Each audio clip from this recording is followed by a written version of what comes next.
नमस्कार साथियों। देखिए मित्रों, आज हम गुप्त काल के साहित्य के बारे में पढ़ेंगे और इसमें से भी आपके एग्जाम में काफी ज्यादा क्वेश्चन पूछे जाते हैं। तो मैंने आपको जो पिछले वर्षों के एग्जाम में आए हुए पेपर हैं फर्स्ट ग्रेड के, वो क्वेश्चन आपको दिखाए भी थे पहले के कुछ वीडियोज में कि देखिए गुप्त काल से संबंधित किस प्रकार के क्वेश्चन पूछे जाते हैं। साहित्य के अच्छे क्वेश्चन पूछे गए हैं, अच्छे खासे क्वेश्चन पूछते हैं वो। तो किस प्रकार से क्वेश्चन पूछते हैं, जैसे मान लीजिए किसी ग्रंथ का नाम लिख के कहेंगे कि निम्नलिखित में से कौन सा ग्रंथ गुप्त काल में नहीं लिखा गया था या गुप्त काल में जिसकी रचना नहीं हुई। एक तो प्रश्न आपका यह बनता है। यह सबसे आसान प्रश्नों में है। आसान इसलिए है कि जब गुप्तकालीन साहित्य हम पढ़ते हैं तो इन ग्रंथों का अगर आपको नाम भी पता है कि हाँ ये इस समय लिखे गए थे तो भी आप कर देंगे। और ऐसे क्वेश्चन पूछे गए हैं पिछली वैकेंसी में, उससे भी पहले वैकेंसी में। दूसरा, किसी ग्रंथ की रचना किसके द्वारा की गई है यह आपसे पूछ सकता है, उसका राइटर कौन है।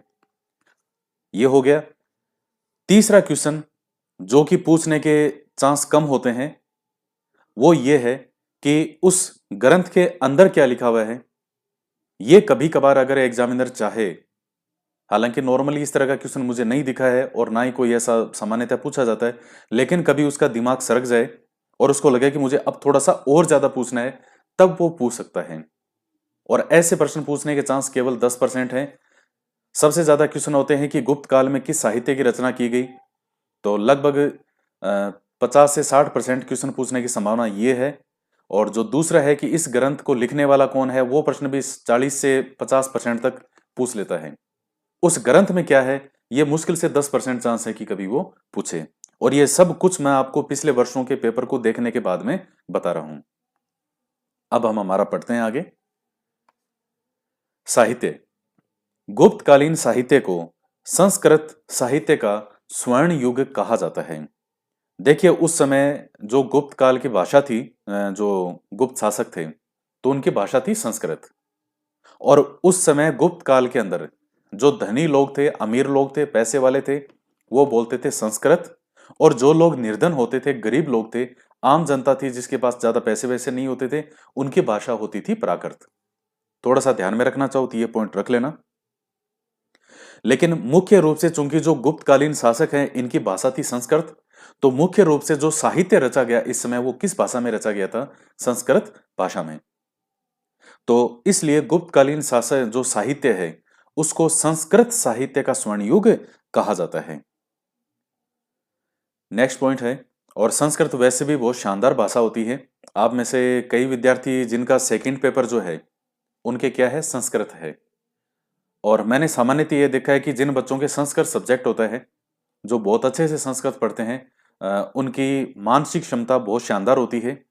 सोचने समझने की क्षमता, किसी विषय को याद करने की क्षमता, ये काफी ज्यादा होती है जो संस्कृत पढ़ते हैं, ऐसा मैंने नोटिस किया है। मैक्स मुलर ने गुप्तकालीन साहित्य को पुनर्जागरण काल कहा है। तो किस संदर्भ में कहा है, साहित्य के संदर्भ में ही। तो मैक्स मुलर जो है इन्होंने गुप्तकालीन साहित्य को पुनर्जागरण काल कहा है। अब इसके बाद में एक कुछ और भी कुछ महत्वपूर्ण बातें हैं, थोड़ा बहुत ध्यान में आप रख लीजिएगा। एक तो गुप्त काल के अंदर जो है संस्कृत, आप ये मान लीजिए कि हर जगह लोकप्रिय हो गई थी। संपूर्ण देश की ही भाषा के रूप में अगर आप माना चाहे मोटे रूप में, तो वो संस्कृत भाषा बन गई थी। और 300 ईस्वी से लेकर के और 600 ईस्वी तक का जो समय है, 300 ईस्वी से लेकर के 600 ईस्वी तक का समय, मतलब लगभग ये कौन सा समय हो गया, गुप्त काल। तो ये समय है जब वो संस्कृत साहित्य का स्वर्ण युग कहलाता है। और कई बार इसकी जगह कलासिकी युग, जिसका मतलब ही है स्वर्ण युग, तो इस तरह से ये वर्ड भी लिखा आ जाता है। तो थोड़ा सा इन चीजों का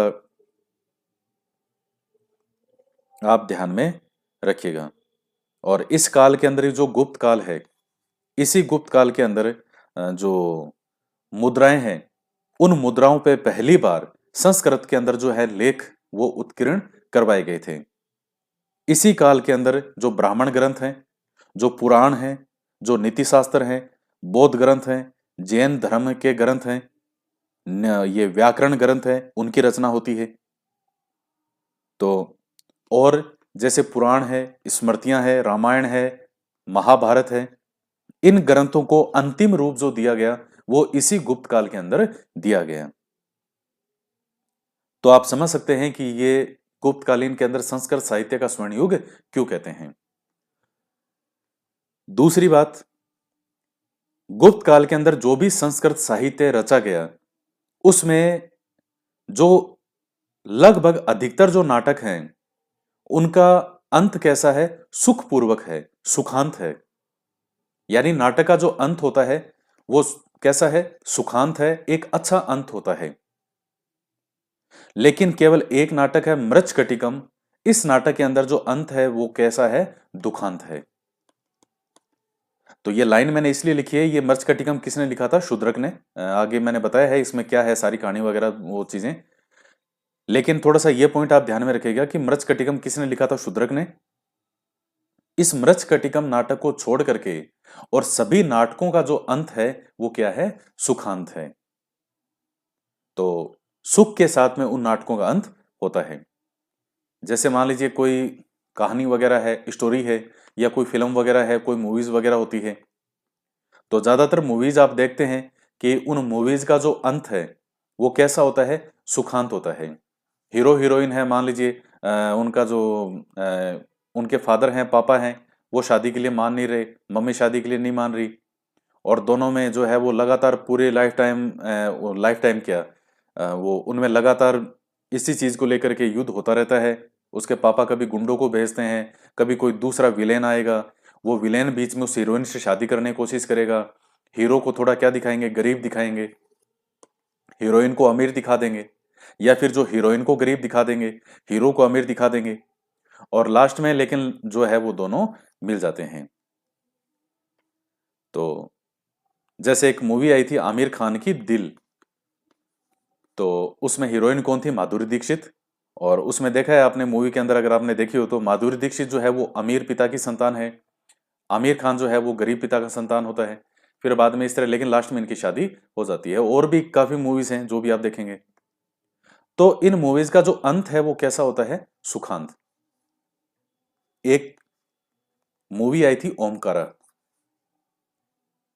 उस हीरो जिसमें था अजय देवगन, उस ओमकारा मूवी का जो अंत है वो कैसा है, दुखांत है। उसमें लास्ट में सब मर जाते हैं। अजय देवगन जो है वो, हीरोइन होती है करीना कपूर, अजय देवगन उसको मार देता है, फिर खुद आत्महत्या कर लेता है, खुद को गोली मार लेता है। इनमें जो विलेन के रूप में एक हीरो होता है सैफ अली खान, वो इसमें विलेन के रूप में सामने आता है। तो सैफ अली खान की जो वाइफ होती है वो सैफ अली खान को मार देती है, और फिर खुद भी जो है वो किसी कुएं में कूद के आत्महत्या कर लेती है। इसमें लास्ट में सब मरमरा जाते हैं, विलेन भी मर जाता है, हीरो भी मर जाता है, सब मर जाते हैं। तो ये अंत कैसा है, दुखांत है। तो इस तरह से जो मृच्छकटिकम नाटक है इसका अंत दुखांत है, बाकी सबका सुखांत है। इसलिए थोड़ा सा इसका नाम ध्यान में रख लेना। नेक्स्ट पॉइंट है कि जो गुप्त काल के लोग होते थे उसमें धनी लोग जो हैं वो बोलते थे संस्कृत, और जो गरीब लोग हैं वो कौन सी भाषा बोलते थे, जो निर्धन लोग थे वो प्राकृत भाषा बोलते थे। तो ये गुप्तकालीन साहित्य की एक विशेषता थी उस समय, थोड़ा आप ध्यान में रखिएगा। और साहित्य वगैरह जो भी रचेंगे तो वे देखिए ज्यादातर साहित्य वही काम करेगा जिसके पास जो बाकी कई चीजों से फ्री है। जैसे मान लीजिए अगर किसी व्यक्ति को घर में नौकरी करनी है, बाहर पैसे कमाने हैं, कोई मजदूरी करता है, कोई कुछ काम करता है, सुबह से शाम भागता है, दौड़ता है, वो कहाँ साहित्य रच पाएंगे। साहित्य रचने के लिए आपका माइंड एक जगह होना चाहिए, आप बाकी हर चीजों से, घर की जो जिम्मेदारियों से फ्री होने चाहिए, तब जाकर के साहित्य रचे जाते हैं। तो ज्यादातर साहित्य रचने वालों में जो महान महान, जो बड़े बड़े जो कवि हुए हैं, साहित्यकार में हैं, उन्होंने जो है ये इस तरह की रचनाएं की हैं। तो अब ऐसा नहीं है सारे पैसे वाले ही रचते थे, कई तो बहुत आर्थिक रूप से निर्धन होते थे, कई उनके द्वारा भी रचे गए। तो भाषा जो है इनकी लगभग सभी की क्या थी, संस्कृति होती थी। तो सबसे पहले हम जिस साहित्यकार के बारे में पढ़ रहे हैं वो है कालिदास जी। सबसे ज्यादा प्रश्न इनके बारे में पूछे जाते हैं। चंद्रगुप्त जो सेकंड था, गुप्त काल का शासक, उसके ये दरबारी विद्वान थे, और इन्हें भारत का शेक्सपियर कहा जाता है। कालिदास जी ने 3 नाटक लिखे, 2 महाकाव्य लिखे और 2 खंड काव्य लिखे। तो अब ये हालांकि कोई नॉर्मली नहीं पूछता ऐसे कितने क्या लिखे गए, लेकिन फिर भी आप इनको थोड़ा ध्यान में रख लीजिएगा।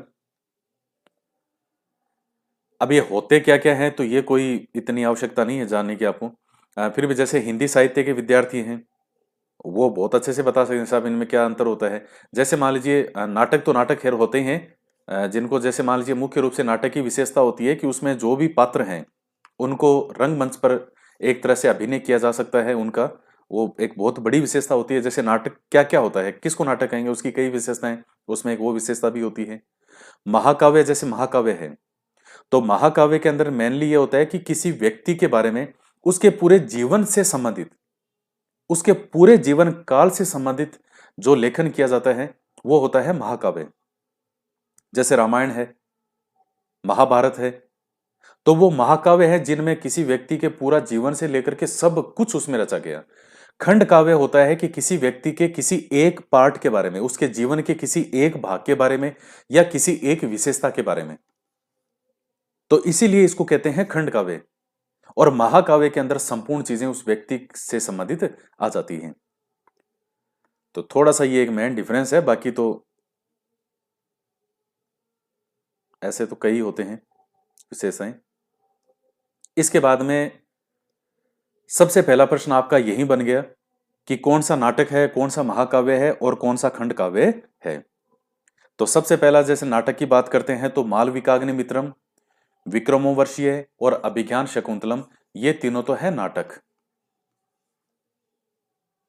महाकाव्य के अंदर इन्होंने लिखा है वो है कुमार संभव, ये संभव है भाई, वह लिख लेना आगे, ये कुमार संभव नहीं कुमार संभव है, ये वह रह गया होगा लिखना मेरे से। इसके बाद है रघुवंश, तो ये दोनों तो है महाकाव्य। और खंड काव्य है ऋतु संहार और मेघदूत। तो अब आपका कितना अच्छा क्वेश्चन बनता है वो इस प्रकार से प्रश्न दे सकता है एग्जाम में कि निम्नलिखित जो कालिदास जी के द्वारा रचित कालिदास जी के द्वारा रचित ग्रंथों में से निम्नलिखित में से कौन सा नाटक नहीं है। अब उसमें मालविकाग्निमित्रम, विक्रमोर्वशीय, अभिज्ञान शकुंतलम और चौथा जो है वो उसने दे दिया रघुवंश। तो कौन सा नाटक नहीं है, रघुवंश नाटक नहीं है, ये क्या है, महाकाव्य। तो इस तरह से एग्जाम में परीक्षा में प्रश्न पूछा जाएगा। अब चूंकि ये चीजें देखिए फैक्ट वाली है, फैक्चुअल है, तो अभी आपको याद ही करनी होगी कौन सा किसका है। सबसे पहले जो है वो हम ऋतु संहार के बारे में देखते हैं। और तो ऋतु संहार में क्या है कि ये कालिदास जी की पहली रचना है। इसमें किसका वर्णन किया गया है, ऋतुओं का वर्णन किया गया है। जो 6 ऋतुएं हैं उन 6 ऋतुओं के बारे में इसमें बताया गया है और ये कालिदास जी की पहली रचना के रूप में मानी जाती है। अब आपसे प्रश्न मान लीजिए कभी वो पूछना चाहे तो एग्जाम में पूछेगा किस प्रकार से, वो आपसे या तो डिफरेंस पूछेगा कौन सा महाकाव्य है, खंड काव्य है या नाटक है। दूसरा वो ये पूछ सकता है कि निम्नलिखित में से कौन सी कालिदास जी की रचना नहीं है। जो मैंने आपको बताई इनको लिख करके और बाकी किसी और जो किसी और किसी साहित्यकार की रचना है उसका नाम दे देगा। तो आपको पता होना चाहिए कि कालिदास जी की रचना है कौन कौन सी। और बहुत कम ऐसा भी चांस है कि वो आपसे ये पूछ सकता है कि ऋतु संहार में किस चीज का वर्णन है। तो ये थोड़ा सा आप ध्यान में रखिएगा, ऋतुओं का नाम से क्लियर है, ऋतुओं का वर्णन है। नेक्स्ट आता है मेघदूत। इसमें क्या है, तो सबसे पहले तो है ये किस शैली में लिखा गया है, तो वैदर्भी शैली में लिखा गया है। अब ये शैली है लेखन की एक, तो वैदर्भी शैली में लिखा गया है। और कहाँ लिखा था ये परीक्षा में प्रश्न पूछा गया है। जो उस टाइम वाकटक नरेश था परवर सेन द्वितीय, उसके दरबार में लिखा था इन्होंने मेघदूत को। तो ये प्रश्न भी एग्जाम में पूछा गया है। नेक्स्ट पूछ सकता है कि मेघदूत की विषय वस्तु क्या है, तो मेघों के माध्यम से, मेघ, अब देखिए नाम से क्लियर है, मेघ, मेघ क्या होता है, बादल, और बादल को क्या बना दिया, दूत बना दिया। वो एक फिल्म आई थी, कौन सी थी वो, मैंने प्यार किया, उसमें सलमान खान और वो हीरोइन, क्या नाम था उस हीरोइन का, मैं नाम भूल गया उसमें, अ, मुझे नाम याद नहीं आ रहा उस हीरोइन का। तो उसमें वो एक गाना होता है कबूतर जा जा जा, कबूतर जा जा, मेरे पहले प्यार की पहली चिट्ठी ले जा। वहां उन्होंने कबूतर को, अब बेचारे जैसा, जो कबूतर के पास यही काम है और कोई काम ही नहीं है उसके पास, तो अब वो जो कबूतर को है, वो क्या देती है, चिट्ठी। और वो संदेश वाहक के रूप में, एक दूत के रूप में वो चिट्ठी किसके पास लेकर के जाता है, सलमान खान के पास लेकर के जाता है। तो दूत जो होता है उसका काम क्या होता है, संदेश को दूसरे स्थान पर पहुंचाना। इतिहास भी आप पढ़ते हैं, उसमें कई दूत हैं। तो दूत बन करके किसी के दरबार में जाना, आपने रामायण भी पढ़ी होगी, हनुमान जी दूत बन करके गए थे। तो दूत का काम है अपने स्वामी की बात को बहुत अच्छे वे में, बहुत अच्छे तरीके से सामने वाला जो पक्ष है उसके सामने उस बात को रखना। तो यहां जो मेघ हैं, बादल हैं, वो किसका काम कर रहे हैं, दूत का काम कर रहे हैं। बादल उड़ते हैं ना ऊपर, यूं एक स्थान से दूसरे स्थान पे जाते हुए दिखते हैं। तो मेघों के माध्यम से, मेघ के माध्यम से कुबेर द्वारा, धन का जो देवता के रूप में माना जाता है, कौन है, कुबेर जी द्वारा निष्कासित रामगिरी की पहाड़ियों में एक यक्ष के द्वारा अलका नगरी में रहने वाली अपने प्रेमिका के पास संदेश भेजने का वर्णन है। बताओ आप, इस पूरे मेघदूत के अंदर इसकी ये विषय वस्तु है। आपको ये कहा जाए कि आपको अपने प्रेम के बारे में किसी को कुछ लिखना है और आपको ये कह दे कि एक पेज लिख दो, तो मेरे हिसाब से शायद आप एक पेज भी नहीं लिख पाओगे। ये बहुत महान चीजें हैं ये, लिखना आसान काम नहीं है। इनके बारे में पूरा ग्रंथ इस चीज पे लिख दिया कालिदास जी के द्वारा। तो अब ये कोई नहीं है कि कहाँ रामगिरी की पहाड़ियां हैं, अब ये इतना ही लिखा मिलता है इनके बारे में कि मेघदूत में है क्या। तो कुबेर जी के द्वारा जो निष्कासित कोई यक्ष था, तो क्या कोई अलका नगरी में रहने वाली अपने प्रेमिका के पास में वो संदेश भेजता है, किसके माध्यम से, मेघों के माध्यम से, कि जा जा मेघा, मेरा प्रेम का संदेश मेरी प्रेमिका के पास ले जा। पहले के जमाने में ये लेटर वेटर होते थे, चिट्ठी ले जाना, प्रेम पत्र। अब वो आजकल सबके पास फोन हो गया, व्हाट्सएप हो गया, फेसबुक हो गया, और अब तो ये हो रहा है कि कोई माने नहीं माने या नाराज हो जाए तो ब्लॉक और कर देते हैं कि ये लो सब ब्लॉक ही कर दिया। तो ये समय के साथ में चीजें बदल गई है। अब क्या है, कुमार संभव। तो कुमार संभवम भी लिखा आ सकता है, और तो संभवम या कुमार संभव, कई बार लास्ट में मैं लिख के यू हलंत भी लगा देते हैं। मैंने यही, कुमार संभव में क्या है, ये जो भगवान शिव के पुत्र हैं कार्तिकेय, उनके जन्म कथा का वर्णन इसमें किया गया है। यह है कुमार संभव की विषय वस्तु। तो इसको कैसे याद करोगे कि कुमार से मतलब एक बच्चा ही समझ लो, और कौन बच्चा, भगवान शिव का पुत्र कार्तिकेय। तो इनकी जन्म कथा का वर्णन है कुमार संभव में। और एक नोट है, ये कोई ज्यादा इतना तो महत्वपूर्ण नहीं है, लेकिन इसके साथ लिखा हुआ है, तो अच्छी किताबों के अंदर ये फैक्ट मिलता है, तो इसको ध्यान रख लेना कि जो लेखक हैं काव्य प्रकाश के मम्मथ, इन्होंने कुमार संभव को अनैतिक साहित्य कहकर के इसकी आलोचना की है। उनको ये लगा कि ये सही नहीं है साहित्य, तो उन्होंने इसकी यह अनैतिक साहित्य कहकर के इस कुमार संभव की आलोचना की है। तो अब ये इतनी ही एक लाइन लिखी मिलती है, सामान्यतः कोई हर किताब में मिलेगी भी नहीं। ऑथेंटिक किताबों के अंदर भी बहुत ज्यादा गहराई से कोई पुस्तक बहुत अच्छे से किसी ने लिखी है, उसमें ये एक फैक्ट मिल जाता है। थोड़ा मैंने लिख दिया साथ में, इसको ध्यान में रख लेना। ये इतना ही है कि इन्होंने अनैतिक साहित्य कहकर के कुमार संभव की आलोचना की है। बाकी आपको इतना ही ध्यान में रखना है मेनली कि कार्तिकेय की जन्म कथा का इसमें वर्णन है। नेक्स्ट आता है रघुवंशम।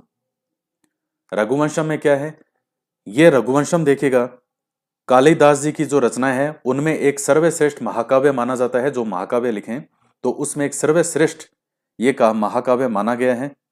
और इसमें है क्या रघुवंशम में, तो इक्ष्वाकु वंश के, यानी जो भगवान राम से संबंधित है ये। भगवान राम जो है वो कौन से वंश थे, इक्ष्वाकु वंश से। तो उनके राजाओं की जो वंशावली है वो दी गई है, 40 राजाओं की वंशावली है भगवान राम के जो पूर्वज थे। तो 40 राजाओं के बारे में उनका नाम वगैरह वो सब लिखा गया है। तो और इसके साथ ही जो राजा रघु थे, तो उनकी जो दिग्विजय जो नीति थी, दिग्विजय अभियान था, तो उसके गीत गाते हुए जैसे युवतियां जो है वो खेतों में काम करते हुए राजा रघु के दिग्विजय अभियानों की जो है उसकी तारीफ के अंदर जो है गीत गाते हुए, इस तरह से काफी चीजों के बारे में इसमें बताया गया है किससे संबंधित? भगवान राम से जो इक्ष्वाकु वंश है उनकी वंशावलियों के बारे में है, और राजा जो रघु है उनकी दिग्विजय के बारे में वर्णन किया गया है। इसमें सर्ग कितने हैं? सर्ग माने चैप्टर, जैसे जिस तरह से पाठ होते हैं। जैसे आपसे पूछे भारतीय संविधान में कितने भाग हैं? 22 भाग हैं। कितने भाग हैं इसमें? 19 चैप्टर हैं, 19 सर्ग हैं। और रघुवंशम जो है ये कालिदास जी की अंतिम रचना मानी जाती है। तो ये पॉइंट भी आप ध्यान में रखिएगा, ये आपसे कभी पूछ सकता है।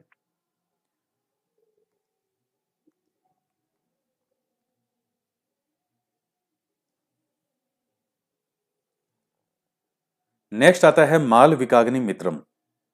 मालविकाग्नि मित्रम में है क्या कि जो शुंग वंश के राजा या राजकुमार अग्निमित्र और मालविका, इनके प्रेम का वर्णन किया गया है। तो मालविकाग्नि मित्रम, तो मालविका से ये मालविका हो गई, और मित्रम से मतलब ये मालविकाग्नि मित्रम, तो इनके नाम को एक साथ जोड़ करके इन्होंने लिख दिया मालविकाग्नि मित्रम। तो तो अब जैसे कई बार ये लिख देते हैं, जैसे कई आजकल के जो न्यूज़पेपर वाले भी हैं, जैसे विराट कोहली है और विराट कोहली की वाइफ है अनुष्का, तो अभी क्या करते हैं, दोनों का नाम साथ में इससे लिख देते हैं विरुष्का, कि आज विरुष्का यहां देखे गए। तो वो क्या कहना चाह रहे हैं कि विराट कोहली और अनुष्का ये दोनों आज यहाँ जो है गए थे, आज यहाँ घूमने गए, आज इस सिटी में गए, तो विरुष्का।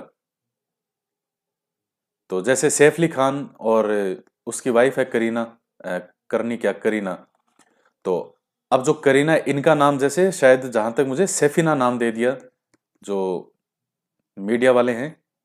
सैफिना से मतलब सैफ अली खान, और ये जो लास्ट में है इना, इना, तो लास्ट वाला इसमें जोड़ दिया सैफिना।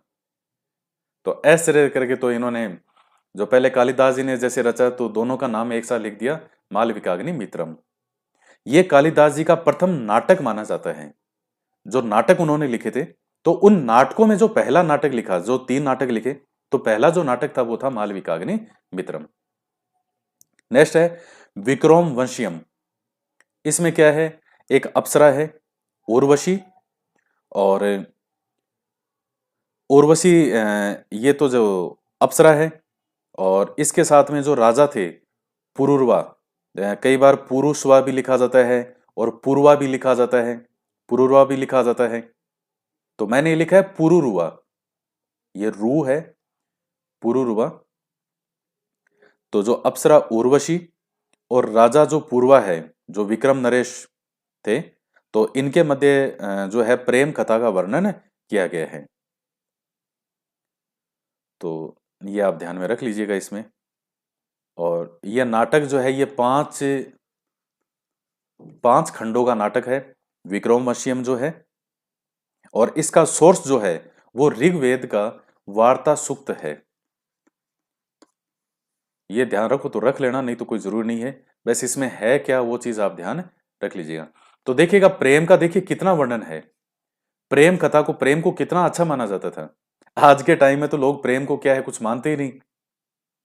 प्रेम को कोई प्रेम तो एक महान चीज है।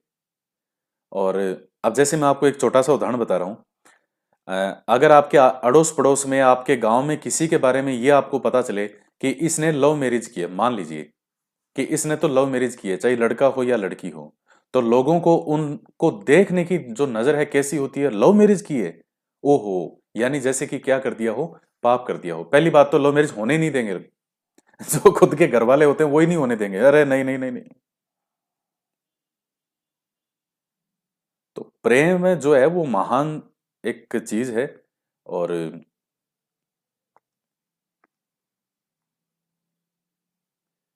प्रेम के अंदर कभी भी स्वार्थ नहीं होता, खुद का स्वार्थ जो है वो कभी नहीं होता है प्रेम में। इसलिए प्रेम को महान माना गया है। प्रेम की अगर अच्छे से व्याख्या हो तो ये लोग करते थे। देखिए कितने इस तरह से इन्होंने इनका वर्णन किया है। नेक्स्ट आता है अभिज्ञान शकुंतलम। अब जैसे मैं अभी प्रेम के बारे में बता रहा हूं तो आप सबको जो है उनको अपने अपने प्रेम सबको याद आ रहे होंगे। जिनकी शादी हो गई होगी उनके तो आंसू आ रहे होंगे कि हमको क्यों प्रेम हुआ था। जिनकी नहीं हुई है तो उनका दिल अभी बाग बाग हो रहा होगा। अभिज्ञान शकुंतलम, इसका कथानक जो है वो कहां से लिया गया है? महाभारत से। इसमें हस्तिनापुर के राजा दुष्यंत और जो ये शकुंतला थी, ये कौन थी? एक ऋषि थे, कणव ऋषि। तो उन्होंने शकुंतला को पाला पोसा था। वैसे शकुंतला को वनपुत्री कहते थे। तो कोई इसके वास्तविक पिता नहीं थे कणव ऋषि, लेकिन कहते हैं इन्होंने पाला पोसा था शकुंतला को। तो इनके द्वारा इसका पालन पोषण किया गया था। तो राजा दुष्यंत और शकुंतला की कहानी देखिए। अब ये नेट पे खूब है, आप इनकी कहानी कहीं सर्च करोगे कि राजा दुष्यंत और शकुंतला की लव स्टोरी क्या है, आपको सारी मिल जाएगी उसमें। हालांकि कहानियां ये सब मुझे पता है किसकी प्रेम कहानी, कैसे क्या घटनाक्रम हुआ क्या है, लेकिन अब मैं सारी कहानियां सुनाने बैठ जाऊं तो फिर तो एक एक जो ग्रंथ पे एक एक कहानी पूरी सुनेगी एक एक घंटे में। और फिर मैं सुनाऊंगा तो बहुत अच्छे तरीके से ही सुनाऊंगा फिर तो उसमें बहुत फिर। तो आप तो बस ये ध्यान में रख लो क्या क्या है। अभिज्ञान शकुंतलम है, ग्रंथ किसका है? कालिदास जी का, कथानक महाभारत से, हस्तिनापुर के राजा दुष्यंत और शकुंतला के प्रेम विवाह का जो वर्णन किया गया है। और जो प्रेम विवाह होता था उसको गंधर्व विवाह भी कहा जाता था।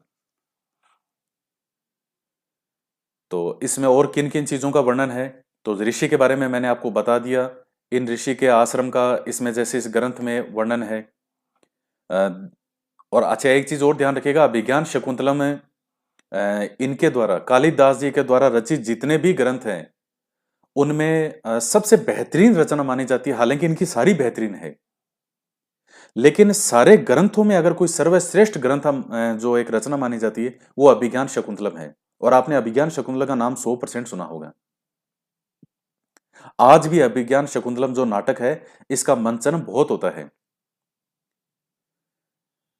देवासुर संग्राम, मारीची, ये पै लग रहा है दिखने में लेकिन ये मैंने मैं लिखा है ऐसे। तो मारीची ऋषि का आश्रम, इन आदि प्रसंगों का इसमें वर्णन किया गया है। और जो उपमाएं दी गई है, ये एक विशेषता और है विज्ञान शकुंतलम की, आप ध्यान में रखिएगा। उपमाओं में सर्वश्रेष्ठ माना गया है। उपमा क्या होती है? किसी के बारे में कोई मान लीजिए हम जैसे मान लीजिए किसी के बारे में कुछ बताना हो, किसी की तारीफ करना हो। जैसे मान लीजिए तेरी झील सी आंखें, झील सी आंखें, जो नाग की तरह लिपटे तेरे काले बाल। अब मुझे तो ये तारीफें आती नहीं है तो अब मेरे से हो नहीं रही है तारीफ ये। न ये जैसे तारीफ करते हैं कई कि भाई ये फिल्में वगैरह हैं, मूवीज में हीरो हीरोइन की तारीफ करते हैं कि तेरी आंखों को ऐसे लगता है जैसे गहरा समंदर हो, इन आंखों में डूब जाऊं, ऐसे करके। तो वो तो ये जो तुलना है, झील सी आंखें, झील सी आंखें, हिरनी जैसी आंखें, ये जो है ये उपमा है। तो इस तरह से उपमाओं में सर्वश्रेष्ठ जो है वो माना गया है अभिज्ञान शकुंतलम को। इसके साथ और इन चीजों का ध्यान रखिएगा कि जो जर्मन कवि है गेटे, गेटे ही है। कई जगह इसको मैंने कई जगह ऑफलाइन के अंदर मैं लिखाता हूं कि लिखो जर्मन कवि गेटे, तो कई जगह बेटे लिख देते हैं उसको, क्योंकि वो सुनते नहीं है ध्यान से, मन कहीं और होता है खोया हुआ। और मैं लिखा हूं लिखो जर्मन कवि गेटे ने, तो उसकी जगह बेटे लिख देते हैं कि जर्मन कवि बेटे ने। उसको बेटे मत, यही फर्क देखिए क्लास के अंदर जब लिखाते हैं ऑफलाइन में तो स्टूडेंट बहुत गलतियां करता है। अब वो देखने में लगता है कि जो इनके टीचर है उसने लिखा होगा। अब कोई दूसरा कॉपी देखेगा और मान लीजिए यहाँ उसके बेटे लिख रखा है उसने। अब मैं तो क्लास में बोला था गेटे, अब मुझे तो नहीं पता उसने क्या लिखा, किसने किस स्टूडेंट ने क्या लिखा, किसी को आवाज ढंग से आई नहीं, किसी का ध्यान कहीं और था। अब कोई उसने करवा ली फोटोकॉपी किसी दूसरे बाहर वाले ने, कहा अच्छा अच्छा नोट दे दे तेरे। अब वो याद करेगा जर्मन कवि बेटे, जर्मन कवि बेटे। तो इसलिए मैं नोट्स जो आपको दे रहा हूं, तो हालांकि मेरे स्टूडेंट को मैंने ऑलरेडी जब क्लास में ऑफलाइन पढ़ा रखा है, तो वो नोट्स हैं मेरे पास में, मेरे लिखाए हुए। लेकिन मैं वो नोट्स नहीं, मैं किसी स्टूडेंट के नोट्स मेरे लिखाए हुए की जीरोक्स नहीं। मुझे पता है वो गलतियां करेंगे वो। मैं खुद अपने हाथों से नोट्स लिखता हूँ, दोबारा लिख रहा हूँ सारे, ताकि कोई इस तरह की संभावना नहीं रहे। कोई मिस्टेक हो भी जाए तो मैं बता दूं कि देखो भाई इसको ध्यान रख लेना, कोई रह गया हुआ लिखना। जर्मन कवि गेटे ने जर्मन और विलियम जोन्स ने इसका अंग्रेजी में अनुवाद किया था। एक इसके अलावा एक ग्रंथ और मिलता है, जैसे कौंतलेश्वर दोत्य। हालांकि ये कोई न्यूनतम से न्यूनतम चांस है कि कभी पूछ ले, नहीं पूछता। सेमेंद्र के अनुसार इस नाटक का रचयिता कालिदास को माना है। तो कोई 100% नहीं है कि ये कौन सा कालिदास है। कुछ कहते हैं कोई और कालिदास था उसने लिखा था ये, कुछ कहते हैं कि नहीं इन्हीं कालिदास ने लिखा था। तो थोड़ा मैंने आपको सारी चीजें बता दी। आप कौंतलेश्वर देते जो है इनको ध्यान में रख लेना कि ये भी क्षेमेंद्र जो है साहित्यकार, ये कहते हैं कि ये साहित्य जो है ये भी कालिदास के द्वारा रचा गया है। तो थोड़ा सा ये फैक्ट आप ध्यान में रख लीजिएगा। तो ये हो गए कालिदास से संबंधित। नेक्स्ट आते हैं विशाखादत्त। विशाखदत्त, इनके दो तीन हैं वो आपको ध्यान में रखने हैं। विशाखादत्त भी इसी समय होते हैं गुप्त काल में। इन्होंने कौन सा नाटक लिखे? इन्होंने कई जो है वो ग्रंथ लिखे हैं, तो मुख्य रूप से नाटक ही लिखे हैं। तो उसमें सबसे पहला है मुद्रा राक्षस, बहुत ज्यादा महत्वपूर्ण है। और ये है किसके बारे में? मौर्यों के बारे में। देखिए कितनी मजेदार बात है, लिखा किसके समय है? गुप्त शासकों के समय। और है किनके बारे में? चंद्रगुप्त मौर्य और मौर्यों के बारे में। तो हमें चंद्रगुप्त मौर्य के बारे में बहुत ज्यादा जानकारी मिलती है मुद्रा राक्षस से। जैसे इसी ग्रंथ में ये चंद्रगुप्त मौर्य को वर्षल लिखता है। वर्षल से मतलब यहां निम्न वर्ग से है। अलग अलग लोगों ने, साहित्यकारों इतिहासकारों ने अलग अलग अर्थ निकाले हैं। किसी ने वर्षल का मतलब निकाला है निम्न वर्ग, किसी ने निकाला है शूद्र, अलग अलग अर्थ हैं। तो विशाखादत्त ने वर्षल टर्म का यूज किया चंद्रगुप्त मौर्य के लिए। तो इस तरह से मुद्रा राक्षस से बारे में हमें किसके बारे में जानकारी मिलती है? इसमें मौर्यों के बारे में। तो भारत का पहला जासूसी नाटक के रूप में माना जाता है मुद्रा राक्षस को। चंद्रगुप्त मौर्य के विषय में सर्वाधिक जानकारी मिलती है। नंद वंश के विनाश का वर्णन वो भी इस नाटक के अंदर दिया हुआ है। हालांकि नंद वंश के बारे में मैं आपको थोड़ा सा बताऊं, तो हालांकि कोई बहुत ज्यादा जो समय है शासन कार्यकाल मौर्य इस इन नंदों का नहीं रहा। और इतिहासकारों ने भी वैसे नंदों के साथ में अन्याय किया है, क्योंकि वो एक घटनाक्रम आता है कि जो नंद शासक था उसने अपमान किया था ये जो गुरु थे चाणक्य इनका। तो फिर इन्होंने प्रतिज्ञा की थी कि मैं पूरे जो है नंद वंश का विनाश कर दूंगा। फिर वो चंद्रगुप्त मौर्य नामक एक बच्चा उनको प्राप्त होता है।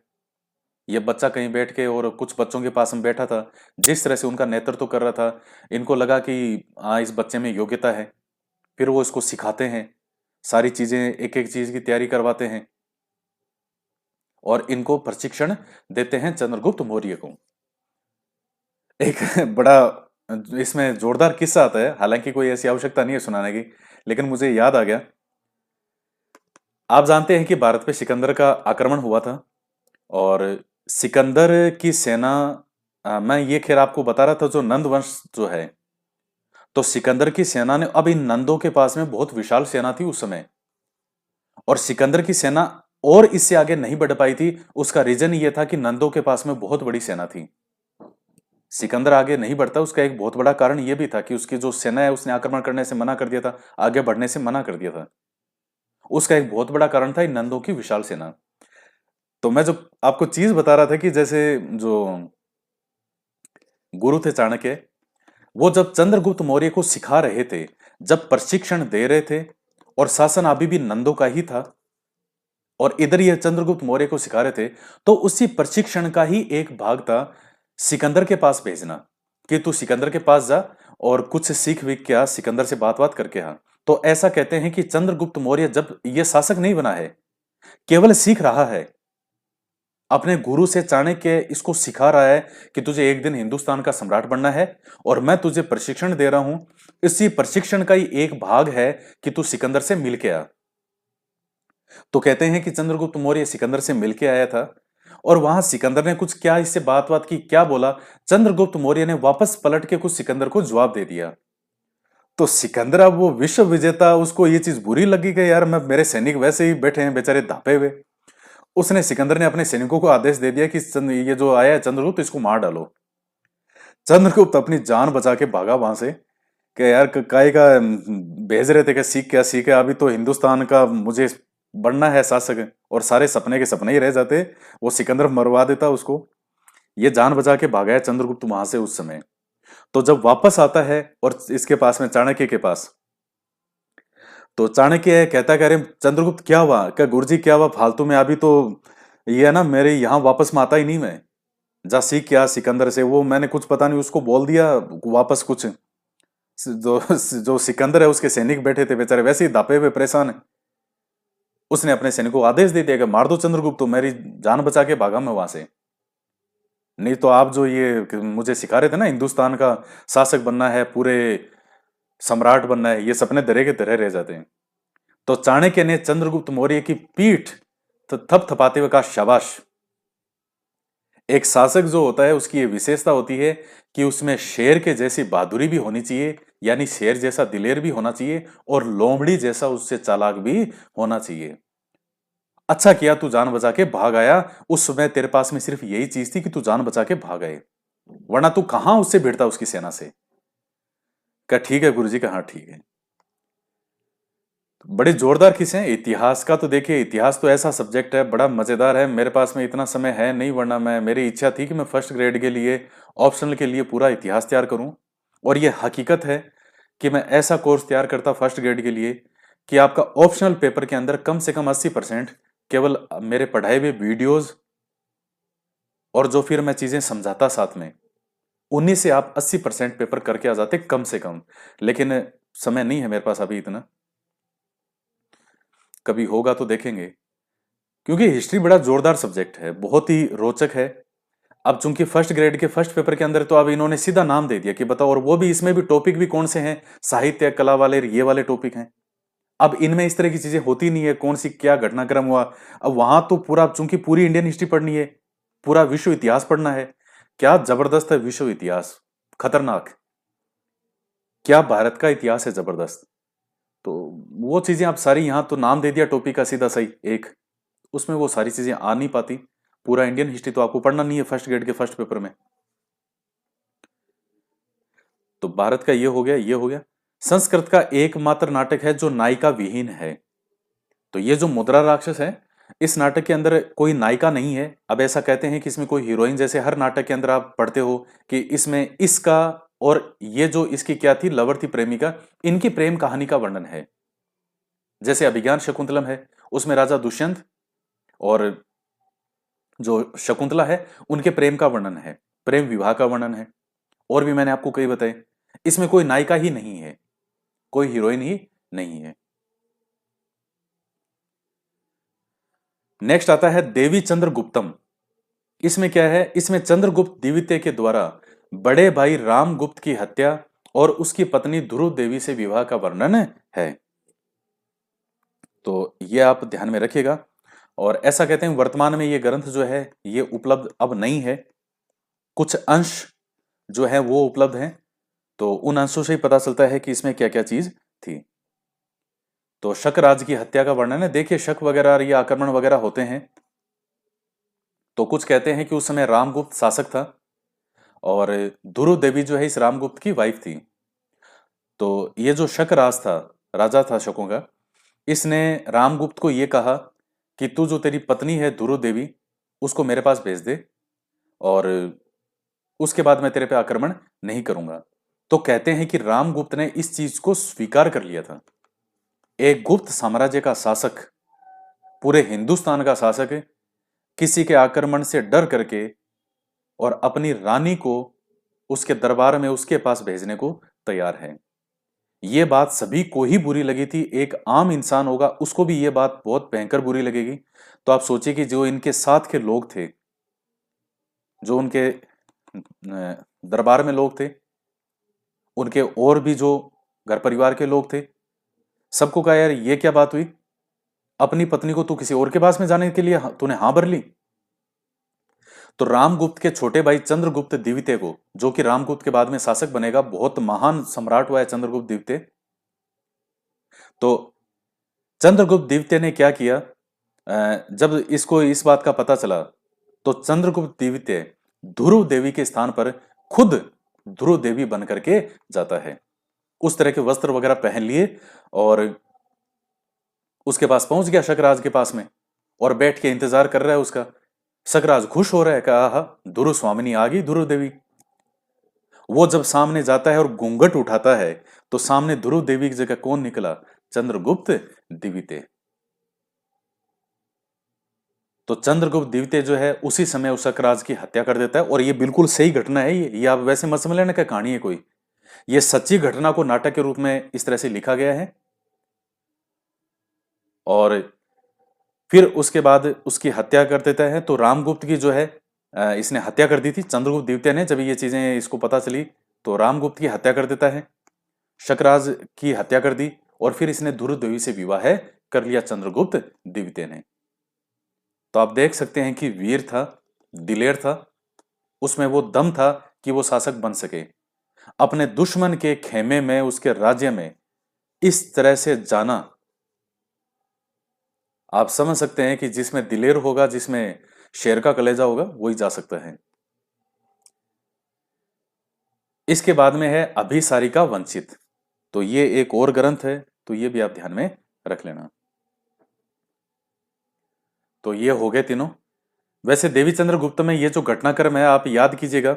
महाभारत के अंदर भी क्या ऐसा आप कोई प्रसंग याद आ रहा है आपको, जब विराट नगर के अंदर, यानी जयपुर में जो विराट नगर है, जिसको आप बैराट के नाम से जानते हो, जब पांडव यहां अज्ञातवास के रूप में अपना समय निकाल रहे थे, और उस समय यहां का जो राजा था उसका साला था कीचक, और चूंकि जो द्रौपदी है वो एक दासी के रूप में यहां रह रही थी, तो कीचक जो है वो द्रौपदी को देखता है, इसकी सुंदरता पे मुग्ध हो जाता है और इसको जबरदस्ती हासिल करने का प्रयास करता है कीचक द्रौपदी को। तो द्रौपदी ये बात भीम को बताती है, और फिर जब ये कीचक द्रौपदी को बुलाता है तो भीम इस तरह से महिला के वस्त्र पहन करके जाता है, और वहां कीचक को ये द्रौपदी बोल देती है कि शाम को आ जाना। कीचक खूब शराब पी के, मदिरा पी के चला गया, और उस समय जब घूंघट उठाता है तो सामने कौन निकला, भीम निकला, और भीम ने फिर इस कीचक को मार मार के इसका वध कर दिया था। नेक्स्ट आता है भारवी।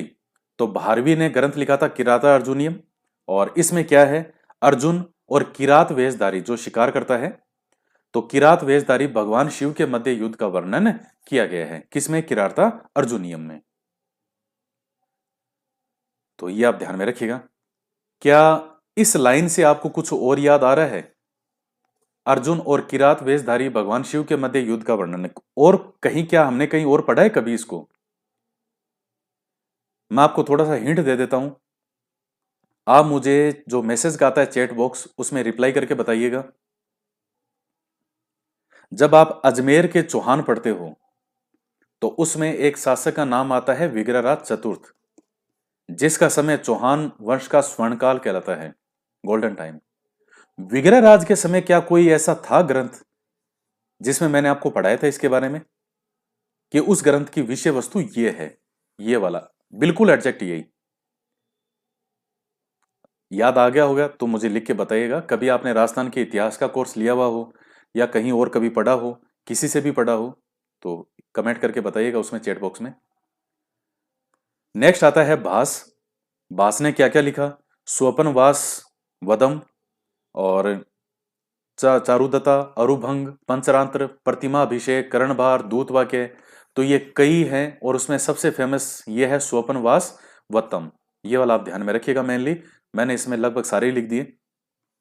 अब ये देखिए फैक्ट है, अब इसमें मेरा कोई योगदान नहीं है कि मैं इसमें आपको क्या याद कराऊं, ये तो फैक्ट है। एक अच्छा कंटेंट आपको इसमें दे दिया, ये आपको याद करना है, नाम नाम इनका ध्यान रख लेना।